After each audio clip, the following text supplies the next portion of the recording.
My name is Jason Cowley. I am a NSX Network and Security Technical Adoption Manager, and I'm involved with the hands-on labs in creating the lab and creating the manuals to help you use the lab.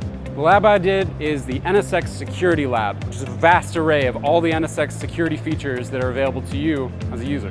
My favorite part of this lab, I'm super stoked about it, is the fact that we got NSX application platform built into the lab so that you can utilize NSX Intelligence live or the NSX Advanced Threat Prevention features live. You can test these out in real time in a working lab environment. NSX application platform can be really difficult to set up. There's a lot of components to it, right? So to simplify that, we've built an entire module to make you understand how NSX Intelligence and how ATP utilize NAPP and what NAPP can get for you in your environment. This lab is for anyone who's doing NSX security. We have modules that are the baseline basics of NSX security. We have distributed firewall, identity firewall, gateway firewall. And if you want to get more advanced into what's going on inside the environment, that's where we have the advanced threat prevention, NSX Intelligence with security analytics, all kinds of things. Soup to nuts, everything you need to know about NSX security is in this lab. If you know something but you want to know more, we can help you out with that. This lab is continually getting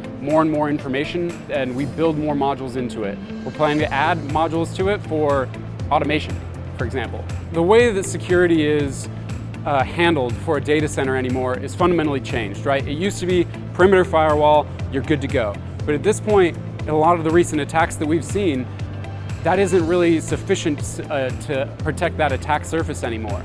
So attackers have penetrated the perimeter firewall, break in and hang out, collect data, start encrypting stuff, drop ransomware, exfiltrate data, right? So in a zero trust environment, you have to assume that there are attackers already inside your setup, in which case only things like the advanced threat prevention features of NSX can help you evict them before they do damage.